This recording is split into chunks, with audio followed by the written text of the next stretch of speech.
pudemos aprender e receber de coração dos amigos de Jesus as canções que vêm abrindo todo esse trabalho maravilhoso. Temos também o apoio do Centro Espírita André Luiz, da USE Intermunicipal de Taubaté, que hoje se faz também representada pelo nosso caro amigo Carlinhos. E para continuidade do nosso trabalho, nós vamos chamar a nossa querida colaboradora, Carolina Souza, para que faça a prece de abertura.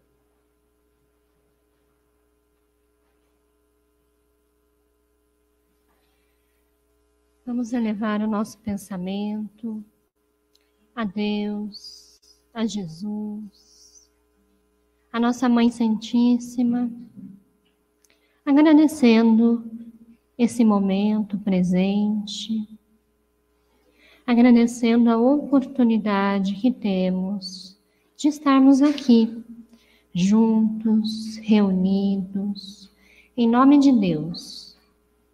Nessa noite iluminada, sim, iluminada, porque aonde há a palavra de Jesus, o Evangelho de Jesus, há muita luz. Que essa luz possa entrar em nossos corações, em nossos pensamentos, para que possamos refletir sobre tudo aquilo que hoje ouviremos. Que a nossa palestrante, Geni, seja amparada, intuída, abençoada, para nos trazer palavras de conforto, palavras de consolo, de aprendizado. Agradecemos, Senhor, pelo Teu amparo, pela Tua misericórdia, por nos amar tanto. Que possamos, Senhor, prosseguir firmes nesse propósito, agora e sempre. Que assim seja, graças a Deus.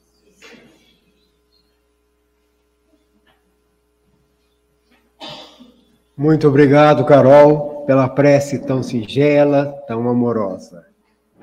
E temos, então, agora a grata satisfação de chamar a nossa querida companheira, irmã e amiga Geni Queiroz, representando também a caravana da cidade vizinha de Tremembé, do Centro Espírita Jesus de Nazaré. Seja bem-vindo. Obrigada. Deus abençoe. Esse aqui é meu primo de coração, viu, gente? Mas essa ainda tem. Ainda somos. Desde pequenininho que a gente é primo, né, Paulinho? Paulinho, muito querido. Boa noite a todos, queridos amigos. As canções que os nossos amigos do Jesus, lá do Tremembé, do Centro Espírita Jesus de Nazaré, trouxeram para nós, foram realmente bem escolhidas e bem apropriadas. São todas questões que nos falam de amigos, desse sentimento tão maravilhoso que é a amizade, e aí a gente chega aqui, olha e vê tantos amigos. Então, realmente é uma noite muito especial, muito abençoada. Graças a Deus, graças a Jesus por essas bênçãos. Nós vamos conversar um pouquinho a respeito do Evangelho de Jesus, e eu gostaria de começar mencionando um pequeno trecho do Evangelho de Marcos, em que ele anota a seguinte ocorrência, falando a respeito de Jesus. Marcos, no capítulo 2, versículo 14, nos diz: passando adiante, viu Levi, filho de Alfeu, sentado na coletoria, e disse-lhe: segue-me. Após levantar-se, ele o seguiu. É interessante notarmos que por onde Jesus passou, sempre houve uma movimentação, sempre houve algo no sentido de levantar e seguir. Sempre houve algo que fez com que as pessoas se movessem, saíssem da posição em que se encontravam. Mateus, ou Levi, como ele diz, levantou-se da coletoria e o seguiu. Nós vemos André e Tiago deixam as redes e vão seguir o mestre. Paralíticos, enfermos que ele curou, levantaram e andaram e o seguiram. Lázaro atende ao seu chamado, levanta-se do sepulcro e sai. Quando ele diz, Lázaro, vem para fora, Lázaro atende ao seu chamado e se levanta, para espanto de todos que estavam ali. Então, nós percebemos que todos aqueles que decidiram seguir Jesus atenderam ao seu chamado, não ficaram parados, não ficaram estagnados, moveram-se, tiveram uma atitude, tiveram uma iniciativa. Aí nós vemos no capítulo 22 de Atos dos Apóstolos, Paulo conta aquela experiência fantástica que ele viveu na estrada de Damasco, quando aquela luz imensa apareceu e o ofuscou, e completamente cego, houve uma voz que lhe diz, Saulo, Saulo, por que me persegues? E ele então pergunta de quem se trata, e a voz responde, eu sou Jesus a quem persegues. E Saulo imediatamente se ajoelha e pergunta, Senhor, que queres que eu faça?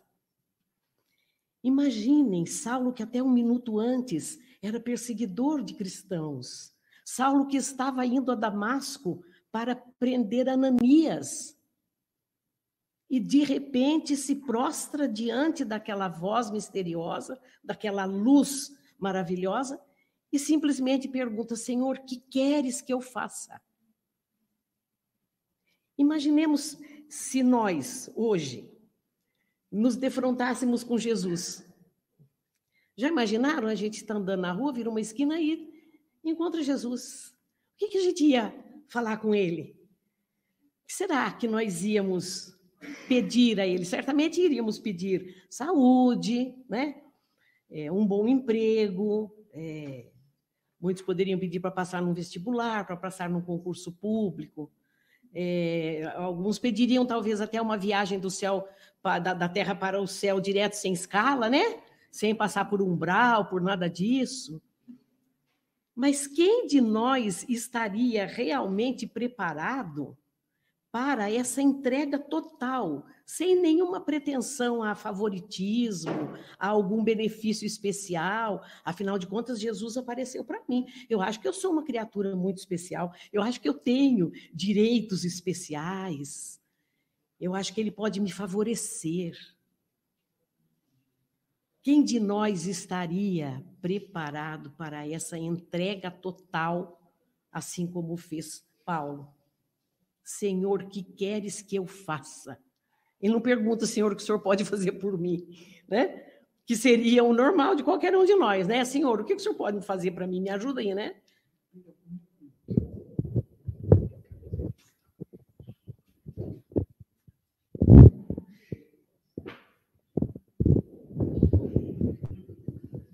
Perdão. Imagina.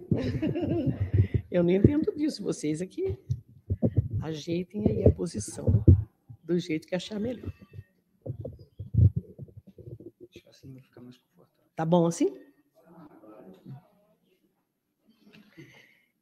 Então, Saulo, de perseguidor, passou a servo de Jesus, num minuto.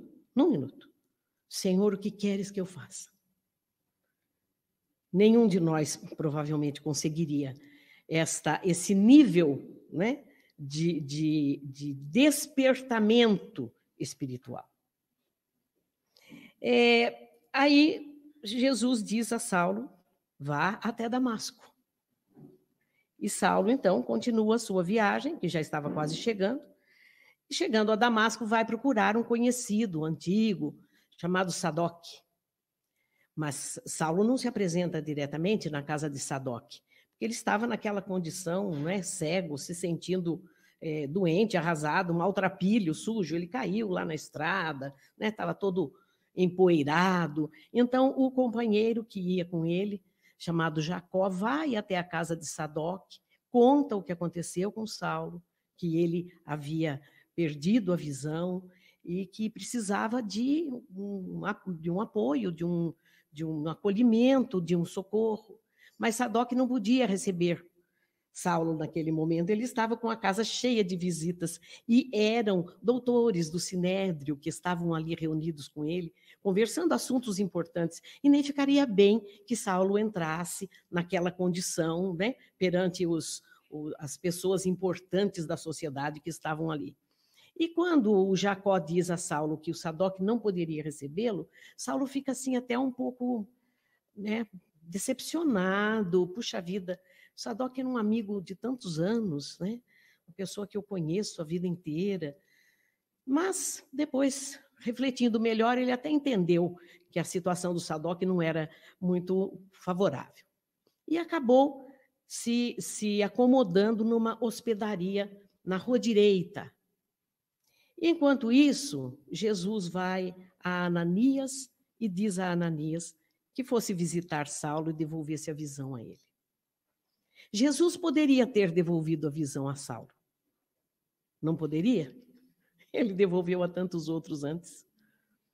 Mas ele fez questão de que esta incumbência fosse passada justamente a Ananias. Porque Ananias era o próximo na lista dos perseguidos de Saulo. Ananias era aquele a quem Saulo procurava para exterminá-lo. E, no entanto, o Ananias vai até lá, visita Saulo naquela hospedaria da Rua Direita, diz a ele: foi o Senhor que me mandou vir até aqui para devolver-lhe a visão. Não só a cura física, mas até a visão espiritual. E ali, embasbacado com aquilo que aconteceu, que Saulo volta a enxergar imediatamente, fica assim, né, sem reação. E Ananias pergunta para ele: e aí? Por que te detens? E agora? Por que você para? Né? O Senhor me mandou aqui, lhe concedeu essa bênção. Eu vim especialmente para trazer esse benefício a você. Você agora está esclarecido. Você tem condições de assimilar as verdades espirituais. E aí, por que te detens? Por que te detens? Então, nós podemos também perguntar a nós mesmos: por que nós nos detemos? O que Jesus quer de nós hoje não é nada comparado com o que foi enfrentado pelo jovem de Tarso, né, Saulo, e por tantos outros. Os cristãos dos primeiros dias, que foram sacrificados, martirizados, perseguidos. Hoje, graças a Deus, nós podemos assumir a nossa crença sem medo de retaliações. Hoje nós temos liberdade, muito embora ainda exista algum ou outro preconceito aqui ou ali, mas nós temos direitos garantidos para exercermos o nosso culto, a nossa fé. Não há necessidade de grandes sacrifícios para assumirmos que somos discípulos do Cristo, para assumirmos que somos adeptos da nova revelação. Nós, muitas vezes,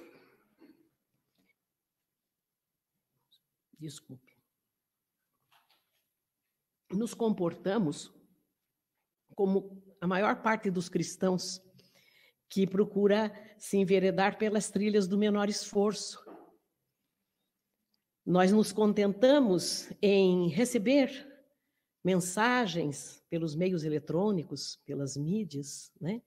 Palestras, mensagens enriquecedoras, orações, preces. Esperamos receber a visita de Jesus no conforto das nossas poltronas acolhedoras.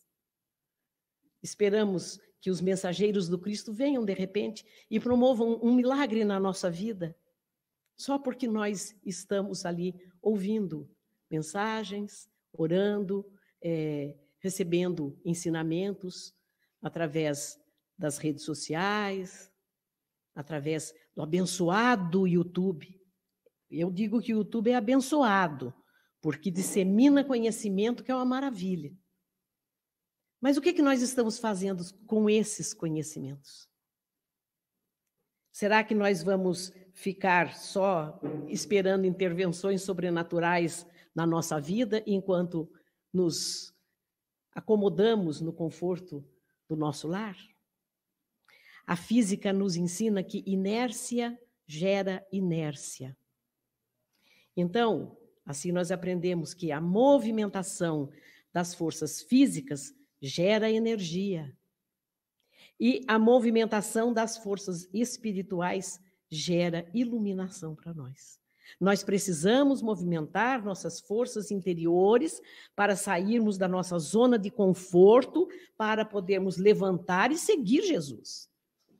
Nós não vamos conseguir Jesus enquanto ficarmos sentados à beira do caminho, né? Ou, como diz a música popular, vendo a banda passar.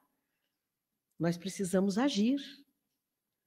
Assim como todas essas histórias do Evangelho que nos são registradas e que nos são contadas com tanta beleza, de tantos que se levantaram e seguiram, que se movimentaram para seguir Jesus, nós precisamos ter essa iniciativa, movimentar as nossas forças interiores e buscar seguir Jesus de verdade, sair dessa zona de conforto. Já vai longe, né? O tempo em que acreditava-se que o reino de Deus nos ia ser dado de presente, que nós íamos alcançar a salvação com donativos materiais, com valores em dinheiro com que se compravam, né? Orações e bênçãos. Hoje nós sabemos que não é assim que funciona, né?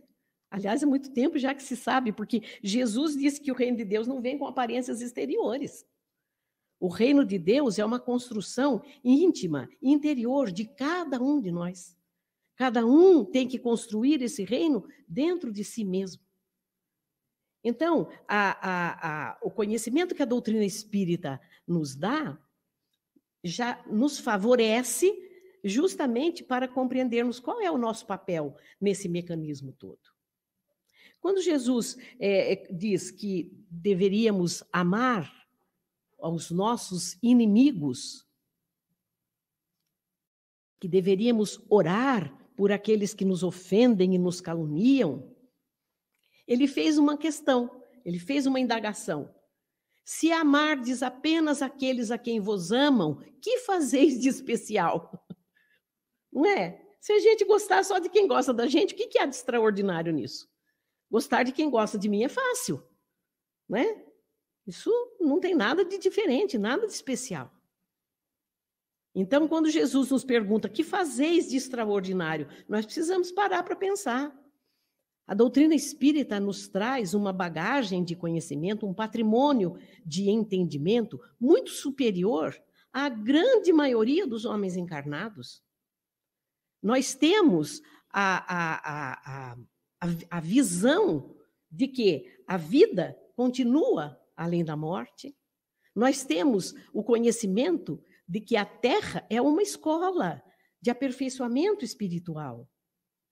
Que o nosso corpo físico é apenas uma vestimenta que perece, é perecível, vai ser devolvido à Mãe Natureza. Ele não nos pertence. Nós temos o conhecimento de que todos os trabalhos, esforços que nós fazemos, dificuldades que enfrentamos, são recursos de crescimento espiritual. Nós já aprendemos que a colheita futura depende da sementeira de hoje. Assim como hoje estamos colhendo aquilo que semeamos no passado. A doutrina espírita já nos ensina que todos aqueles que servem ao bem terão seu caminho iluminado pelo Senhor. Que nós sempre colheremos os frutos dos nossos pensamentos, dos nossos atos, das nossas palavras. Ao longo da infinidade da vida, haveremos de nos deparar com consequências das nossas escolhas. E nós, diante de todos esses conhecimentos, diante de todas essas noções, esses esclarecimentos que os planos superiores nos enviam, o que é que nós estamos fazendo de especial com esse conhecimento? em que o conhecimento da doutrina espírita tem me ajudado a ser melhor. Porque o que Jesus quer de nós é que nós sejamos pessoas especiais.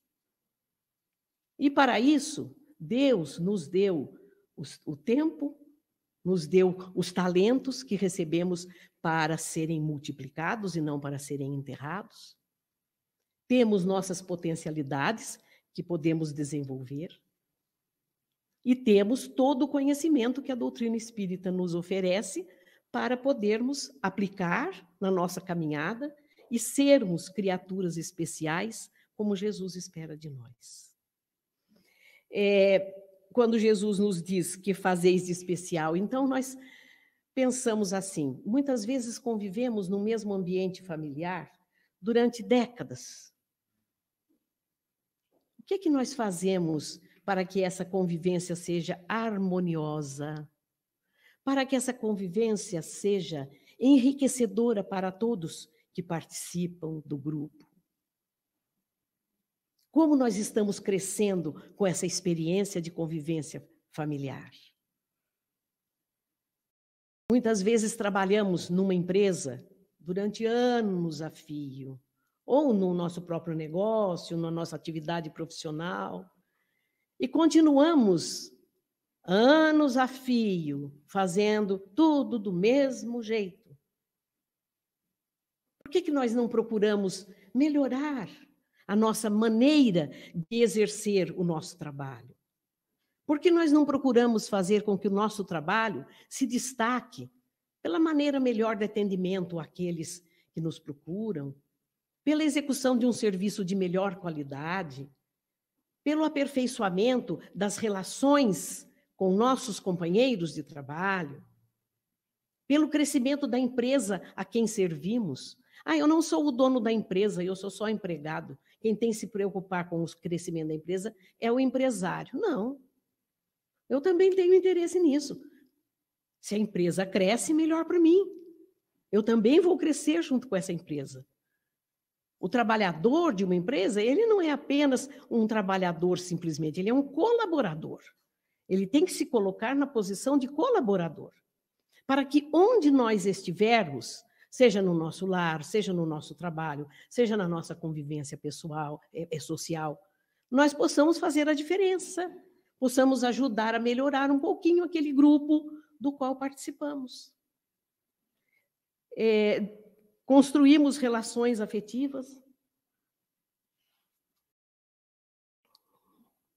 através dos laços do coração, mas depois que conquistamos a pessoa amada, achamos que ela já é nossa propriedade e que não precisamos fazer mais nenhum esforço.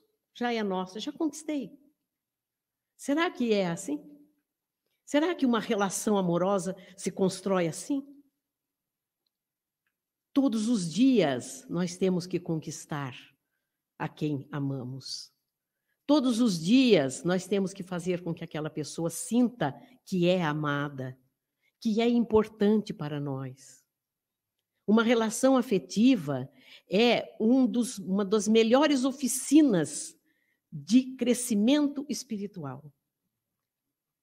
Se amamos alguém, precisamos fazer dessa relação um instrumento de crescimento para nós e para o outro.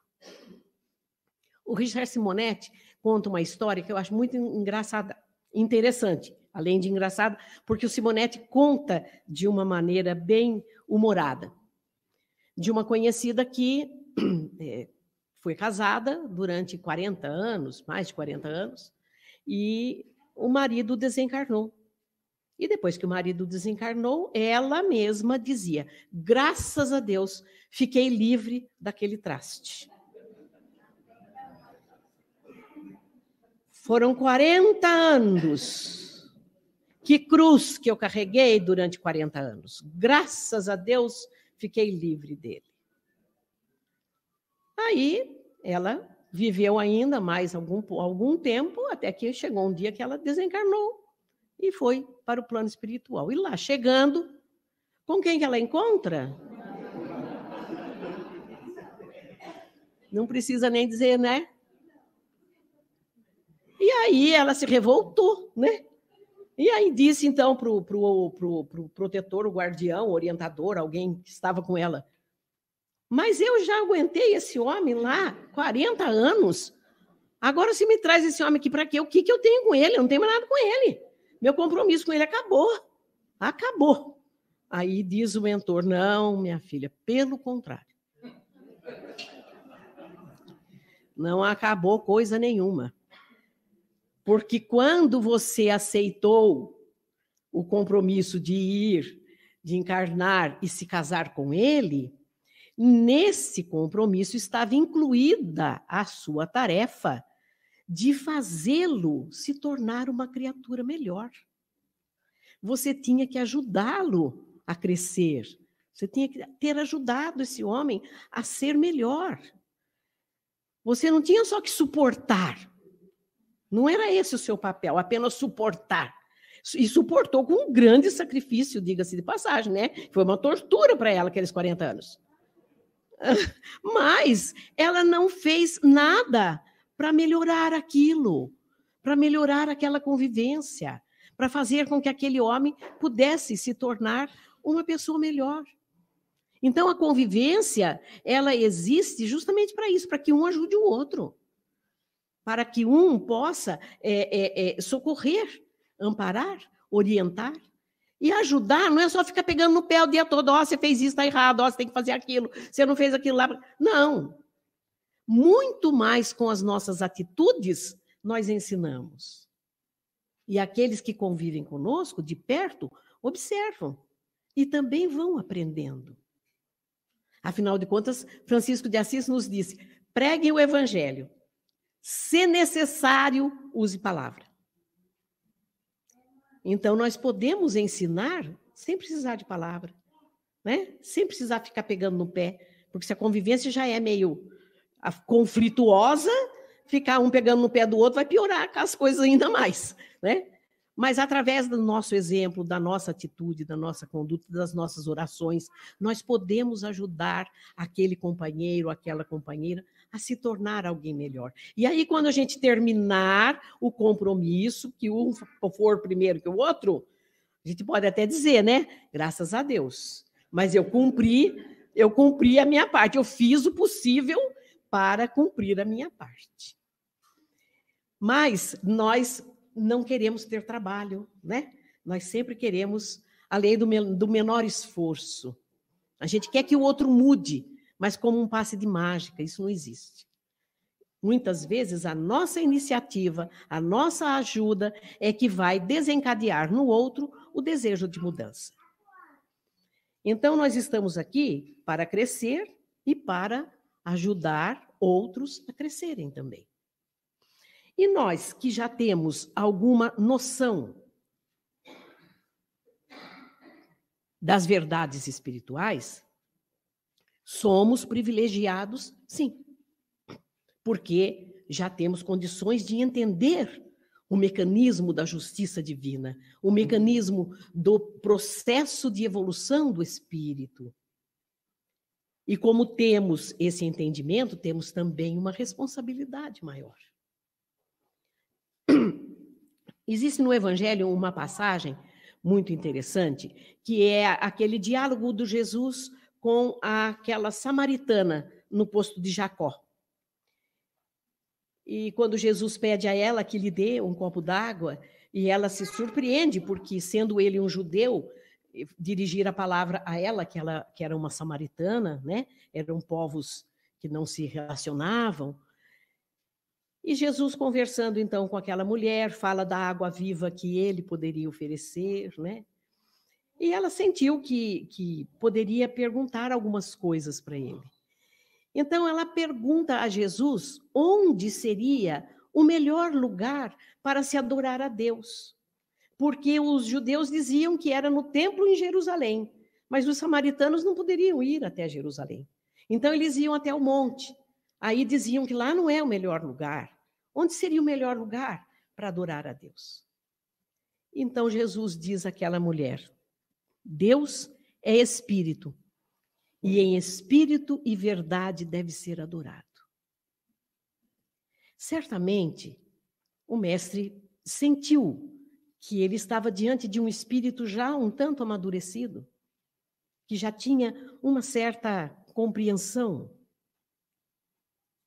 E aí ele aproveita para esclarecê-la e ainda diz para ela: vai e conte aos seus companheiros na Samaria, diga ao povo. E ela foi dizer: eu conheci o homem que lhe disse tudo sobre a minha vida. Falou até dos maridos que ela já tinha tido, que ninguém sabia, e ele sabia. Como? Se ela nunca tinha visto aquele homem.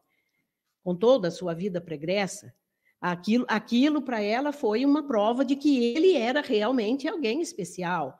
Ela viu que ele era um enviado de Deus. E Jesus sentiu que ela tinha maturidade espiritual para receber revelações das grandes verdades. E por isso a esclareceu.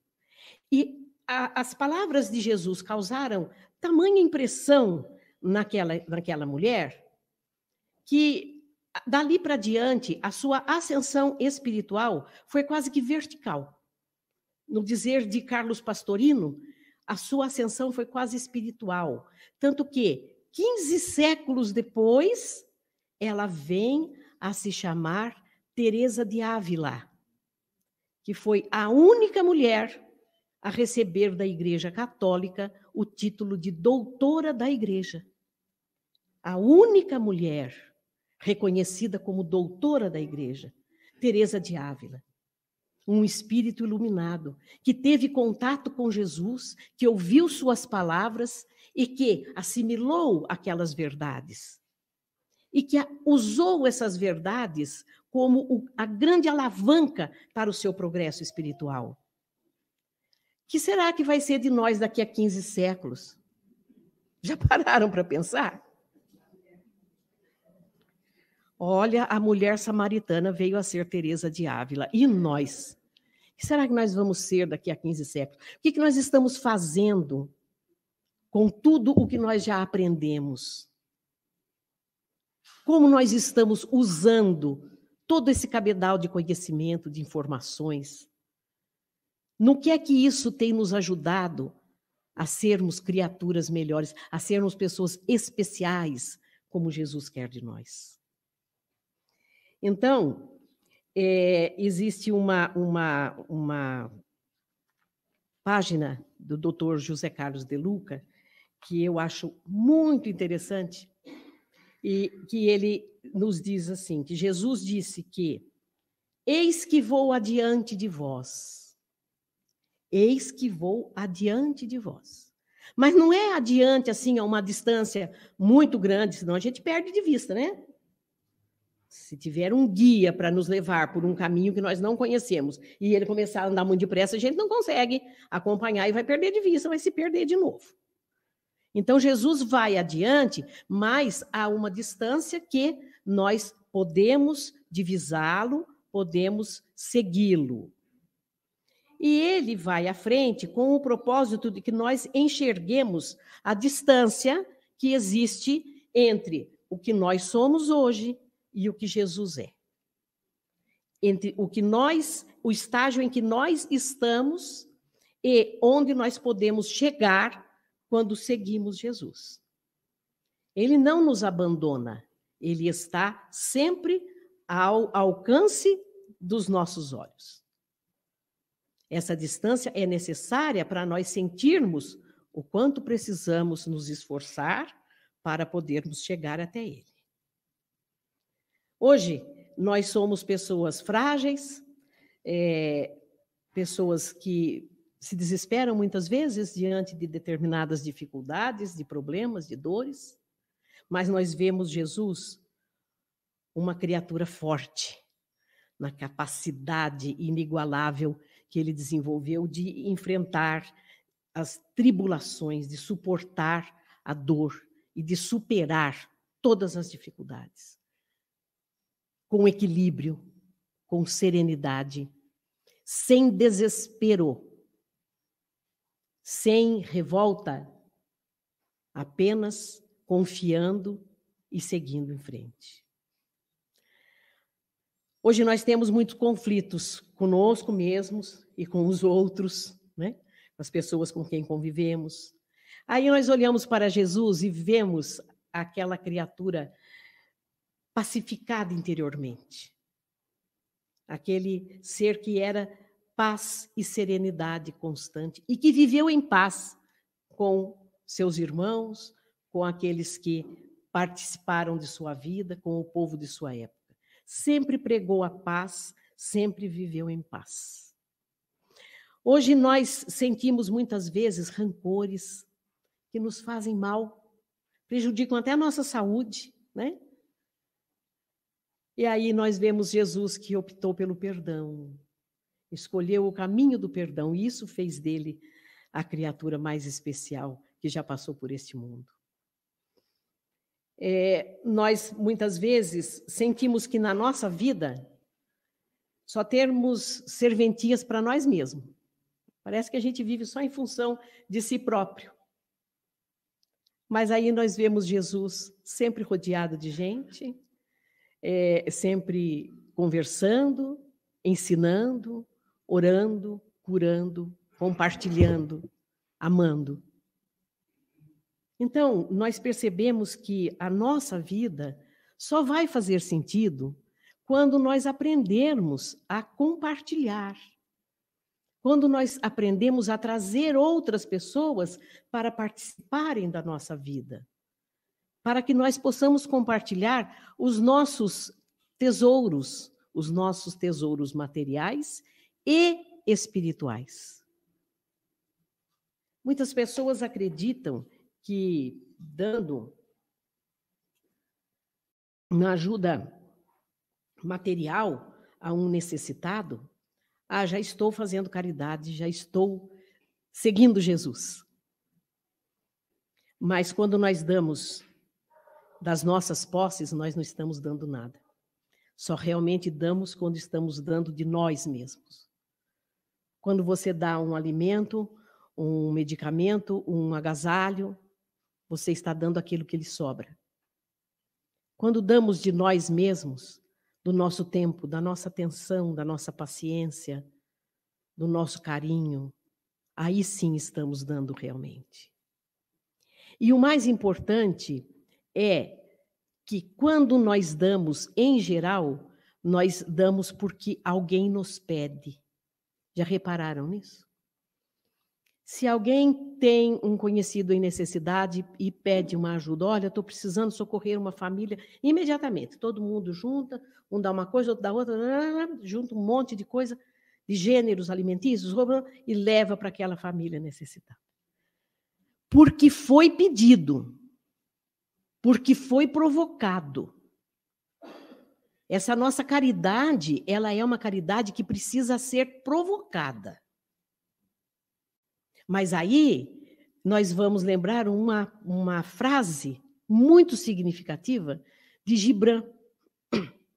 Gibran nos diz, é belo dar quando pedido, mas mais belo ainda é dar sem ter sido solicitado, por haver apenas compreendido. Porque quando nós compreendemos a necessidade do outro, sem que ele peça, significa que nós conseguimos fazer um movimento de sair de dentro de nós mesmos para olhar para o outro, para colocar-nos no lugar do outro, para sentir o que o outro está sentindo, sem que precise que ele peça. Dar sem precisar ser pedido. Esse é o movimento de caridade. É o movimento que nos faz sair da nossa casinha interior, da nossa zona de conforto, e ir atrás daquele que precisa, para levar algo que ele está precisando, que ele nem pediu. Para o bom doador, é uma alegria encontrar quem queira receber. Não só os bens materiais, repito, mas também os bens espirituais. Muitas vezes nós percebemos que uma pessoa que está perto de nós não está muito bem, está com uma fisionomia um pouco triste, né? Carinha de preocupado, um pouquinho assim, aborrecido. Ah, mas eu não vou falar nada porque posso invadir a privacidade, né? A pessoa pode não gostar. Você não precisa invadir a privacidade do outro. Se você chegar perto e der um abraço, e a pessoa estiver sentindo necessidade de falar, ela vai falar. Se você sentar do lado dela, pegar na sua mão e dizer, está tudo bem com você? E se ela estiver precisando falar, ela vai falar. Não precisa esperar que a pessoa peça. Eu estou precisando de ajuda. Ofereça a ajuda antes que seja pedido. Mostre para aquela pessoa que você se importa com ela, que você percebeu que ela não está bem, que é importante para você saber o que ela tem e o que você pode fazer para ajudar. Nós temos conhecimento suficiente para isso. Nós temos Jesus que vai à frente nos ensinando esse caminho. Então, Jesus está adiante.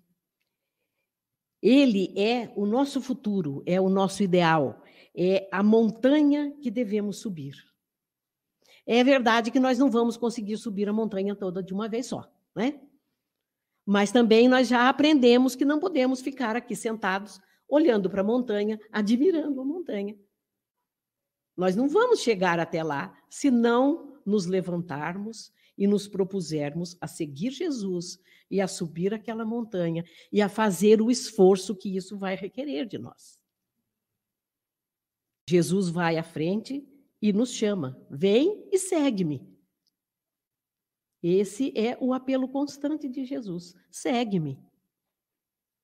Mas nós estamos muito preguiçosos ainda, né? Nós estamos muito acomodados ainda. Nós ainda temos muito daquele ranço de um sentimento religioso que funciona na base da troca, da barganha.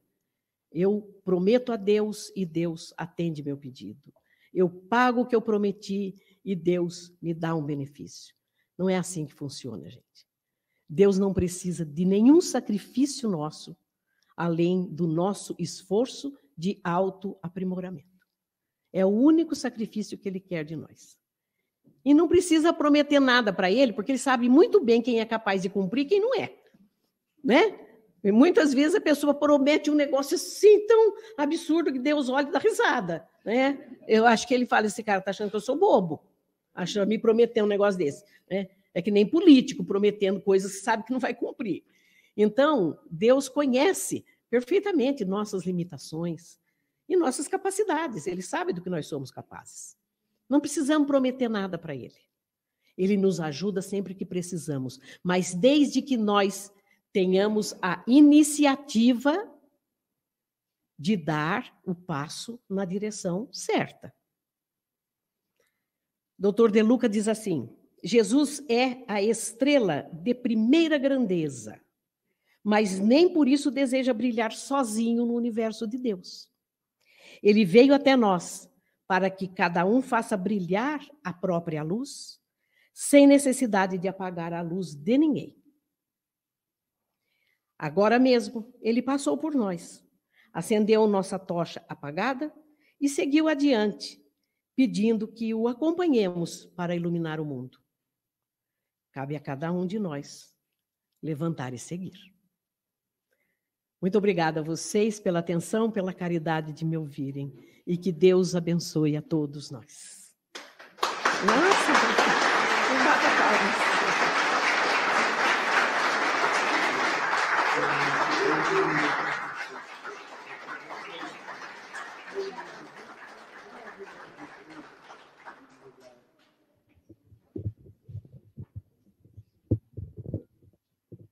Uma prosa falando de Jesus é uma prosa certeira, é uma prosa que nos faz evoluir, crescer e confiar que estamos navegando, com certeza. Ele vai um pouco adiante, mas numa distância segura que talvez dê para tocarmos o seu manto. Obrigado, Geni, a espiritualidade amiga que ele acompanha e acompanha Silar. Então, vamos chamar para a nossa prece de encerramento desta parte do trabalho o nosso querido Vitor Pioltini, trabalhador aqui do Centro Espírita André Luiz.